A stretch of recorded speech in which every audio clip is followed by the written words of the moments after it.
আহ, হঠাৎ করে রাজনীতিতে একটু সুবাতাস আমরা লক্ষ্য করছিলাম, কিন্তু সেই সুবাতাস খুব বেশি দীর্ঘস্থায়ী হবে বলে মনে হয় না।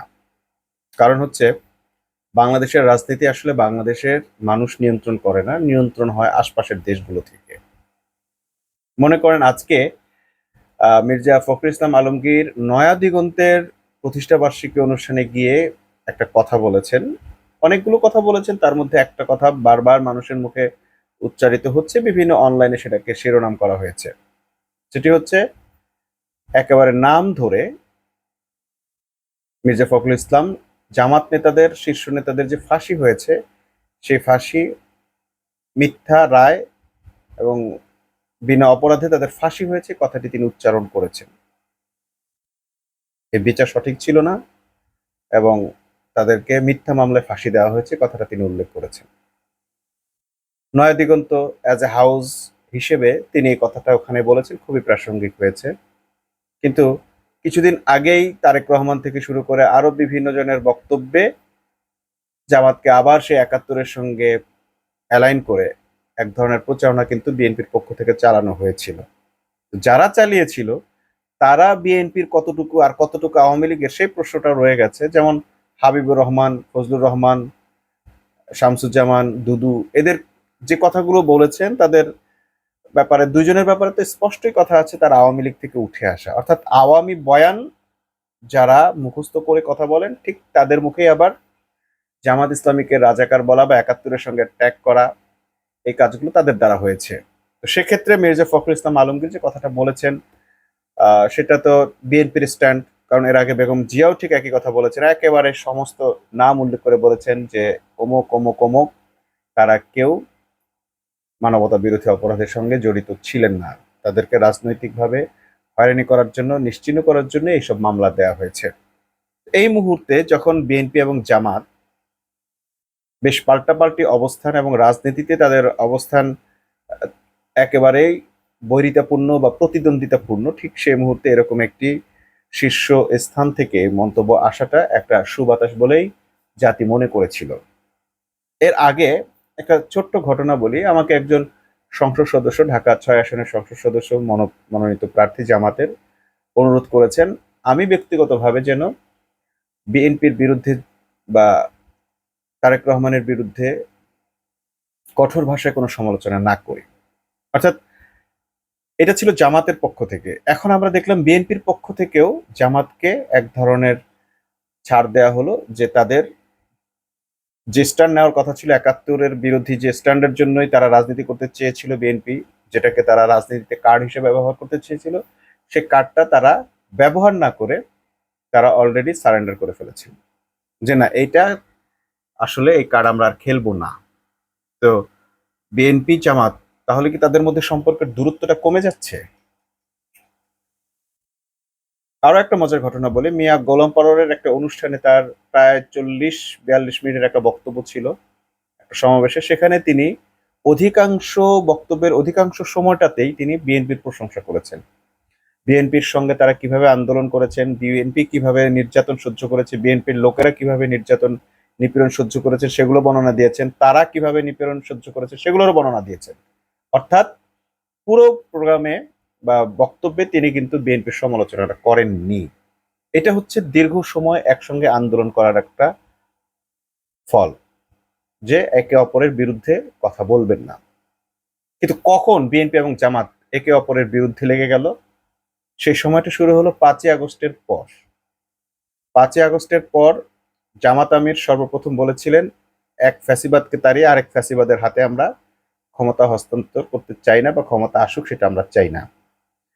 সেখানে বিএনপির নাম না বললেও সবাই ধরে নিয়েছে এই ফ্যাসিবাদ বলে বিএনপিকে মিন করা হয়েছে। এটা অস্বীকার করার উপায় নেই, যেহেতু আওয়ামী লীগ ক্ষমতায় নেই, তাহলে যেই ক্ষমতায় আসুক সে হবে বিএনপি, এবং সেই বিএনপিকেই তারা মিন করেছেন। হতেই পারে এটা মিন তিনি তাকেই করেছেন, কিন্তু বিএনপি না বলে তিনি ফ্যাসিবাদ যেহেতু বলেছিলেন, এই ফ্যাসিবাদ বলতে আরো অনেক কিছুকেই তিনি মিন করতে পারেন। সেই ফ্যাসিবাদটা কি? যেমন বাংলাদেশে ফ্যাসিবাদ কায়েম করেছিল কে? শেখ হাসিনা, আওয়ামী লীগ, নাকি ইন্ডিয়া? আমরা যারা বাংলাদেশের রাজনীতি নিয়ে কিছুটা হলেও বিশ্লেষণ করি বা ভাবি, তারা অনেকেই মনে করি যে বাংলাদেশের রাজনীতিকে কলুষিত করেছে ইন্ডিয়া। আপনাদেরকে একটা প্রমাণ দেই। আজকে মির্জা ফখরুল নয়া দিগন্তের অনুষ্ঠানে ছিলেন। এর আগে মির্জা ফখরুল আর মির্জা ফখরুল ইসলাম আলমগীর, বিএনপির আরো যারা শীর্ষ নেতৃবৃন্দ রয়েছেন, জয়নুল আবেদিন, তারপরে মাহবুদ্দিন খোকন, ব্যারিস্টার জমির উদ্দিন সরকার, এরকম আরো বিদগ্ধ রাজনৈতিক ব্যক্তিরা নিয়মিত দিগন্ত টেলিভিশনের অনুষ্ঠানে আসতেন, তাদের প্রতিষ্ঠাবার্ষিকীতে আসতেন, এমনকি দিগন্ত বন্ধ হয়ে যাবার পরও যতগুলো অনুষ্ঠান হয়েছে তারা সবাই উপস্থিত ছিলেন। অলমোস্ট বিএনপির শীর্ষ নেতারা প্রায় সকলেই সেসব অনুষ্ঠানে উপস্থিত থাকতেন। তো বিএনপির এরা যে নয় দিগন্ত টেলিভিশনে উপস্থিত থাকতেন, তার মজা হচ্ছে যে তারা এই মিডিয়াগুলোকে সাপোর্ট করতেন এবং তাদের পক্ষের মনে করতেন। তাদের যে পক্ষের মনে করতেন সেটির আরেকটা প্রমাণ দিয়ে, আমরা তখন দিগন্ত টেলিভিশনের নিউজ রুমে কাজ করি। তো বেগম জিয়ার একটা অনুষ্ঠান ছিল ঢাকার বাইরে। তো বেগম জিয়া নিজেই বারবার আমাদের সিএনই কে ফোন দিচ্ছিলেন। বিটিভি থেকে তার সঙ্গে ভালো পরিচয় ছিল, সম্পর্ক ভালো ছিল, সেই সোর্সে হয়তোবা বেগম জিয়া বারবার ফোন দিচ্ছিলেন। ম্যাডাম ফোন দিয়ে বারবার জিজ্ঞেস করছিলেন তোমাদের মেশিনপত্র সব গেছে কিনা, ডিএসএনজি গেছে কিনা, মানে ডাইরেক্ট লাইভ করার মতো আমাদের মেশিনপত্র গেছে কিনা। দিগন্ত টেলিভিশনের অভিভ্যান মানে ব্রডকাস্ট ভ্যানগুলো না যাওয়া পর্যন্ত তিনি নাকি মঞ্চে উঠবেন না। এটা জাস্ট তার ভালোবাসা থেকে তিনি বলেছেন, যাতে আমাদের লাইভ গিয়ে সেখানে পৌঁছায়। অর্থাৎ দিগন্তকে তিনি এতটা পছন্দ করতেন, ভালোবাসতেন, আস্থায় রেখেছিলেন। এটা ছিল তৎকালীন বিএনপি জামাতের মধ্যকার সম্পর্ক। এটা গেল একটা দিক। আওয়ামী লীগের সঙ্গে সম্পর্কটা কেমন ছিল? আওয়ামী লীগের প্রথম সারির নেতারা না আসলেও অনেকেই আসতেন দিগন্ত টেলিভিশনের অনুষ্ঠানে, এবং তারা এখানে এসে অনেক ধরনের উৎসাহব্যঞ্জক কথা বলতেন, প্রশংসাব্যঞ্জক কথা বলতেন। তার চেয়ে বড় ব্যাপার হচ্ছে দিগন্ত টেলিভিশন শেখ হাসিনা ক্ষমতায় আসার পর, আওয়ামী লীগ ক্ষমতায় আসার পরই বন্ধ হয়ে যাবে বলে আমাদের কাছে এক ধরনের মেসেজ ছিল যে এটা তারা বন্ধ করে দেবে। ভিন্ন মতের চ্যানেল এবং জামাতের চ্যানেল বা জামাত মনাদের চ্যানেল এটা আওয়ামী লীগ কোনোভাবে রাখবে না। কিন্তু এসেই কিন্তু দিগন্ত টেলিভিশনকে সরকার বন্ধ করে নাই। 2009 থেকে শুরু করে 2013 মে পর্যন্ত প্রায় একটা টার্ম আওয়ামী লীগ পার করেছে, বন্ধ করেনি। বন্ধটা হলো কখন? বন্ধটা হলো যখন তথ্যমন্ত্রী পরিবর্তন হলো। অর্থাৎ আওয়ামী লীগের যিনি তথ্যমন্ত্রী ছিলেন আবুল কালাম আজাদ সাহেব, তিনি থাকা পর্যন্ত কিন্তু দিগন্তের গায়ে কোনো আঁচল লাগেনি। অর্থাৎ যারা মূল রাজনীতির অংশ, আওয়ামী লীগের যারা মূল রাজনীতির সঙ্গে ছিলেন, সেই মূল রাজনীতিকরা টেলিভিশন বন্ধ করেননি। বন্ধ করেছে হাসানুল হক ইনু যখন মন্ত্রী হলেন, তথ্যমন্ত্রী। হাসানুল হক ইনুকে, তিনি হচ্ছেন সরবরাহ পার্টি, জাসদ করা পার্টি, যাদের রাজনীতিটাই হচ্ছে লাল রাজনীতি, রক্তাক্তের রাজনীতি, খুনের রাজনীতি, এবং যাদের কোনো ভোট নেই। সারা বাংলাদেশে ইনুদের কোনো ভোট নেই, তারা ওয়ান ম্যান শো, একজন মানুষ, একজন লিডার, একটা দল, এই মোটামুটি এই তাদের দলের পরিস্থিতি। এমনকি সরকারে থাকার পরও তাদের রাজনীতি উঠে দাঁড়াইতে পারে নাই, কোমর সোজা করে দাঁড়াইতে পারে নাই, জনবল বাড়াইতে পারে নাই। তারা শুধুমাত্র শেখ হাসিনাকে ব্ল্যাকমেল করেই পদ পদবি বাগিয়ে নিয়েছে, সুবিধা বাগিয়ে নিয়েছে। তো হাসানুল হক ইনু আসার পর কিন্তু দিগন্ত টেলিভিশন বন্ধ হলো। এর দ্বারা আমি এটা বোঝাতে চাচ্ছিলাম যে রাজনৈতিক দল কখনো মিডিয়ার উপর এভাবে কঠিন ব্যবস্থা গ্রহণ সাধারণত করে না। তাদেরকে রাজনীতি করতে হয়, তাদেরকে জনগণের ভোটের কথা চিন্তা করতে হয়, জনগণ খেপে যাবে এমন কোনো কাজ তারা সাধারণত করতে চান না। এরপর দেখেন, জামাত ইসলামীর প্রথম রায় হয় আব্দুল কাদের মোল্লার ব্যাপারে। শহীদ আব্দুল কাদের মোল্লাকে ফাঁসির রায় কিন্তু শেখ হাসিনা দেননি, বা শেখ হাসিনার সরকার দেয়নি। তারপর তার ফাঁসির জন্য শাহবাগে একটি নাটক মঞ্চস্থ হলো। সে নাটক কারা করেছে আমরা জানি, কারণ সে নাটকটির সঙ্গে যে প্রতিবেশী দেশটি একেবারে ওতপ্রোতভাবে সরাসরিভাবে জড়িত, সেটি আর কারো কাছে কোনো সন্দেহ নেই। এবং সেই শাহবাগের আন্দোলনটাই ছিল মূলত ইসলাম বিরোধী আন্দোলন। ইসলামী সকল প্রতিষ্ঠান, ইসলামী ব্যাংক থেকে শুরু করে যত ইসলামিক প্রতিষ্ঠান আছে, এমনকি দিগন্ত টেলিভিশন বন্ধেরও দাবি সেখান থেকে জানানো হয়, জামাত ইসলামীর নেতাদের ফাঁসি চাওয়া হয়। এর চেয়েও বড় কথা হচ্ছে রাসূল সাল্লাল্লাহু আলাইহি সাল্লামকে নিয়ে মারাত্মক ধরনের সব অবমাননাকর প্রচারণা সেখান থেকে চালানো হয়। তো এই এই যে ইসলাম বিরোধী প্রচারণা, এটি কিন্তু আওয়ামী লীগের নিজস্ব প্রচারণা ছিল না, এটা ছিল ইন্ডিয়ার এজেন্ডা। অর্থাৎ এই ইন্ডিয়ার এজেন্ডাই মূলত বাংলাদেশে ফ্যাসিবাদ কায়েম করেছে। যেই শাহবাগের মাধ্যমে ইন্ডিয়া ফ্যাসিবাদের যাত্রা শুরু করেছে, সেই ফ্যাসিবাদকে আর কোনোভাবেই এড়িয়ে যেতে পারেনি শেখ হাসিনা বা আওয়ামী লীগ সরকার। তাহলে মূল ফ্যাসিবাদ হচ্ছে আসলে ইন্ডিয়া। মূলত জামাত আমির সেদিন ইন্ডিয়াকেই এই সতর্কতা দিয়েছিলেন যে আর কোনো নতুন ফ্যাসিবাদকে কিন্তু বাংলার জনগণ মেনে নেবে না, বাংলাদেশের মানুষ মেনে নেবে না। এই সতর্কতা আসলে বিএনপির জন্য না, এই সতর্কতা যে কারোর জন্য হতে পারে, সেটা জাতীয় পার্টি অথবা ABCDEFG, যে কোনো একটা XYZ, যে কোনো একটা পার্টির ঘাড়ে সওয়ার হয়ে আবারও সেই ফ্যাসিবাদ জেঁকে বসতে পারে।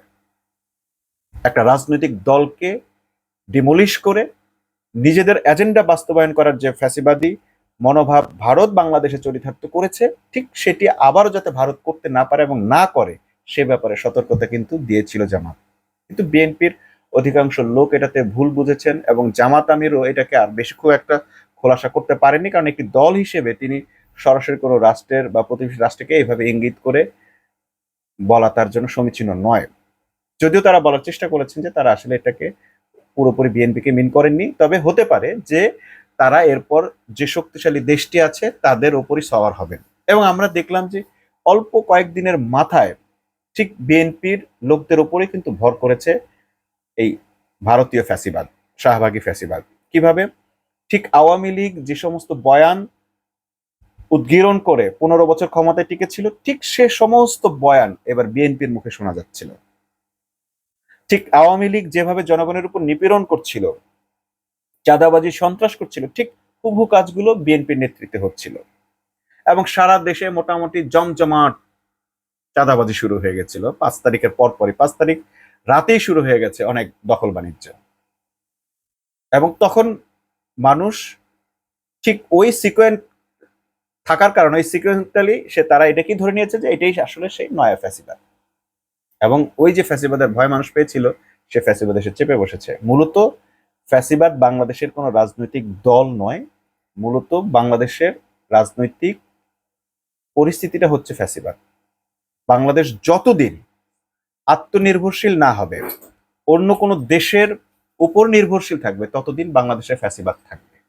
এবং সে যেই দেশের উপরই নির্ভরশীল, পরনির্ভরশীল হোক, সেই বাংলাদেশে ফ্যাসিবাদ হয়ে উঠতে বাধ্য হবে, কারণ পুরো মেকানিজমটা সে প্রতিবেশী রাষ্ট্র চালায়। তো আমরা যখন এখন এই মুহূর্তে দেখলাম যে মির্জা ফখরুল ইসলাম আলমগীর বা জামাত নেতারা তাদের মধ্যকার দূরত্বটা দূর করতে চাচ্ছেন এবং তারা একটা ঐতিহাসিক ঘটনা ঘটিয়ে ফেলেছেন, সেটি হচ্ছে তারা জুলাই সনদে স্বাক্ষর করেছেন, যেটা আসলে বিএনপি করবে বলে আমরা আশাই করিনি। এবং বিএনপি এটার বিপক্ষে ছিলেন, থাকার পরও কিন্তু শেষ পর্যন্ত বিএনপি এখানে স্বাক্ষর করেছেন। কিন্তু ঠিক সেই সময় আরেকটা দল সেখানে স্বাক্ষর করেনি। হয়তো তারা পরবর্তীতে করবেন, মনস্থ করেই করেছেন, সেটাও একটা ভালো দিক। আবার সেটা অন্য ধরনের দুরভিসন্ধি হতে পারে। অর্থাৎ আওয়ামী আওয়ামী ফ্যাসিবাদদের উপর যারা নির্ভর করেছিল, অর্থাৎ ভারত যাদের উপর ঘাড়ের উপর সওয়ার হয়েছিল, ঠিক ভারত চাইলে বিএনপির বাইরেও কোনো দলকে এখানে ফ্যাসিবাদের প্রতিষ্ঠার জন্য বেছে নিতে পারে। এবং সেটা যে কারা হবে, সেটা কি এস্টাবলিশমেন্ট শক্তি হবে, নাকি জাতীয় পার্টি হবে, নাকি ভিন্ন কোনো দল হবে, নাকি এনসিপি হবে, না বিএনপি হবে, এটা আসলে কেউ নিশ্চিত না। তো যেহেতু এটা নিশ্চিত না, আমরা যখন দেখলাম যে বিএনপি মোটামুটি এখন একটা আহ সকলের সঙ্গে সার্বজনীন একটা রাজনীতি করার চেষ্টা করছে, এনসিপির কাউকে কাউকে মনোনয়ন দিচ্ছে, তারপরে জামাতের সঙ্গে তাদের সম্পর্কটা একটু ইজি করে নিচ্ছে, ঠিক সেই মুহূর্তে জামাত আমির ক্ষমা চাইলেন, নিঃশর্ত ক্ষমা, বললেন যে এটা চতুর্থবারের মতো ক্ষমা চাওয়া, যদি আমাদের আচরণে আমাদের কোনো ভূমিকা, আমাদের কোনো রাজনৈতিক সিদ্ধান্তে কেউ ক্ষতিগ্রস্ত হয়ে থাকেন, কষ্ট পেয়ে থাকেন, আমরা নিঃশর্ত ক্ষমা চাচ্ছি। কিন্তু এই ক্ষমা চাওয়াটাকে নিয়েও এখন কিন্তু একটা ইস্যু হচ্ছে। কিছুক্ষণ আগে একটা টকশো শুনছিলাম, গতকালের টকশো, সেটা হচ্ছে মাসুদ কামাল এবং আনিস আলমগীর। অর্থাৎ এরা কিন্তু কখনোই কোনো ইস্যুকে মীমাংসিত হতে দেবে না। এরাই হচ্ছে মূলত, এই মিডিয়া শক্তিটাই হচ্ছে বা এই বাম শক্তিটা হচ্ছে আওয়ামী বয়ানের লেটেস্ট এবং ফার্স্ট, প্রথম এবং সবচেয়ে নতুন সিস্টেম এটা। আওয়ামী লীগকে এরাই ফ্যাসিবাদে টেনে নিয়ে আসে, তারপর আওয়ামী লীগকে ফ্যাসিবাদ দ্বারা এরাই গণকবরে পরিণত করে, আবার নতুন আরেকটা ফ্যাসিবাদ তৈরি করার ক্ষেত্রে এরাই আবার সামনে সারিতে আসে, অর্থাৎ এরাই টেনে নিয়ে আসে, এনে এরাই আবার তাকে হত্যা করে আবার তার হত্যার ক্রেডিটটাও তারা গ্রহণ করে। কারণ শাহবাগ যারা প্রতিষ্ঠা করেছিল তারা কিন্তু বাম, শাহবাগী বামরাই কিন্তু আসলে এই কাজটা করেছে। আবার আমরা দেখলাম এই বামেরাই শেখ হাসিনার পতনের ব্যাপারে সোচ্চার ছিল। এই ইমরানের সরকার যে এই শাহবাগীকে লিড করেছে, সেই আবার আওয়ামী লীগের বিরুদ্ধে লম্বা লম্বা লেকচার দিয়েছে, স্ট্যাটাস দিয়েছে। আসলে তাহলে এরা কারা? আসলে এরা ওই সেই প্রতিবেশী রাষ্ট্রের এজেন্ডাভুক্ত সৈনিক, এবং তাদের এজেন্ডাই বাস্তবায়ন এরা করে। এরকম একটা গ্রুপ অলওয়েজ আছে, এবং এই যে গ্রুপ মাসুদ কামাল, আনিস আলমগীর থেকে শুরু করে ফ্যাসিবাদের একটা বড় শক্তি এখনো মিডিয়াতে আছে। তারা কখনোই বাংলাদেশের রাজনৈতিক দলগুলোকে সুস্থির হতে দেবে না, বাংলাদেশকে কখনো মীমাংসিত একটা ইস্যু বা কোনোভাবেই একসঙ্গে যুগপৎভাবে পথ চলতে দেবে না। তারা সবসময় একটা না একটা বিতর্ক সৃষ্টি করে রাজনৈতিক দলগুলোর মধ্যে বিভাজন তৈরি করে রাখবে, বাংলাদেশের জনগণের মধ্যে বিভাজন তৈরি করে রাখবে। এই বিভাজন যদি তারা ডিভাইড যদি না করতে পারে, তারা কিন্তু বাংলাদেশে তারা ওই ভারতীয় শাসন এখানে চালাতে পারবে না, ফ্যাসিবাদী শাসন এখানে চালাতে পারবে না। এখানে ইসলামের অভ্যুদয় ঘটবে, ইসলামের পুনর্জাগরণ ঘটবে, ইসলামী শক্তির পুনর্জাগরণ ঘটবে, আদর্শিক শক্তির পুনর্জাগরণ ঘটবে। যে আদর্শিক শক্তি গত 20 বছরে বা 25 বছরে জামাত এবং বিএনপি উভয়ের মধ্যেই বেশ খানিকটা প্রভাব ফেলেছে। জিয়াউর রহমান থেকে শুরু করে বিএনপির শীর্ষ নেতারা সবসময় কোনো না কোনো ভাবে ইসলামী আদর্শের প্রতি তাদের দুর্বলতা ছিল, ইসলামী আদর্শকে এগিয়ে রাখার ব্যাপারে তাদের ভূমিকা ছিল।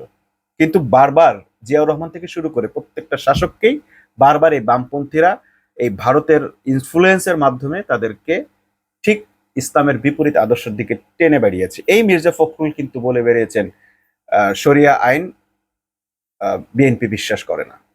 কেন তাকে এটা বলতে হয়েছে? শুধুমাত্র এই শরিয়া আইনের বিরোধী শক্তিকে খুশি করার জন্য। সেই শক্তি কারা? এই আনিস আলমগীর, মাসুদ কামাল, মিডিয়া শক্তি এবং ভারত, তাদের প্রতিবেশী রাষ্ট্র ভারত। তারা মনে করে একটা আন্তর্জাতিক শক্তি আছে, একটা ভারতীয় শক্তি আছে, এবং বাংলাদেশের একটি বাম শক্তি আছে যারা ইসলামী শক্তিকে পছন্দ করে না।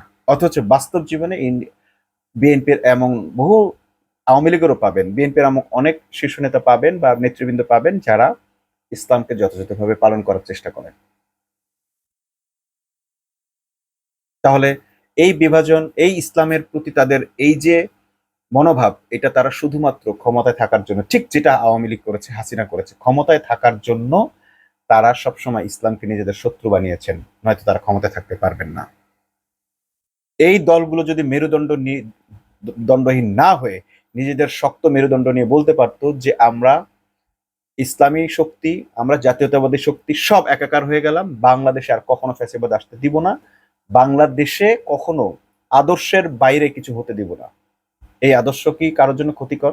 আমরা এবার দেখলাম জামাতের প্রহরায়, জামাতের কর্মীদের ভূমিকায়, দিন রাত পরিশ্রমে এবার হিন্দুরা সবচেয়ে নিরাপদ ভাবে, কোনো ধরনের আঘাত ছাড়া, কোনো ধরনের অপ্রীতিকর ঘটনা ছাড়া তাদের ধর্মীয় উৎসব পালন করেছে। অসংখ্য হিন্দু এখন ইসলামী দল হওয়া সত্ত্বেও জামাতকে সাপোর্ট করছে। তাহলে কেন কেন ইসলামী শক্তিকে বাংলাদেশ থেকে সবসময় দূরে রাখতে চেষ্টা করা হয়? এটি একটি ভিনদেশী রাষ্ট্রের এজেন্ডা। অতএব এখনো যদি জনগণের বুঝতে সমস্যা হয় এই আনিস আলমগীরদের কথায় কিংবা বামপন্থী মিডিয়ার কথায়, তাহলে আপনাদেরকে আগামীতে অনেক বড় ধরনের একটা ড্যামারেজ দিতে হবে। আবারও কয়েক হাজার মানুষের জীবনের বিনিময়ে আপনাদেরকে আবার হয়তো স্বাধীনতা পুনরুদ্ধার করতে হবে। আদারওয়াইজ আপনারা অবশ্যই ডানপন্থী শক্তির প্রতি, ইসলামী শক্তির প্রতি আপনাদের রায় এবারকার জন্য অন্তত ফিক্সড করে ফেলুন। মনে রাখবেন, একবার যদি ইসলামপন্থীরা, ডানপন্থীরা, আদর্শবাদীরা বাংলাদেশের ক্ষমতায় আসতে পারে, পুরো বাংলাদেশের পরিবেশ পরিবর্তন হয়ে যাবে। ইসলামের বিরুদ্ধে কথা বলার মতো মানুষের মনোভাবই তৈরি হবে না। যারা ইসলামের মানুষের মাঝে বা আন্তর্জাতিক পর্যায়ে যারা ইসলামফোবিক ছড়াচ্ছে, ইসলামের প্রতি ভীতি ছড়াচ্ছে, তারাও সোজা পথে হাঁটতে শুরু করে।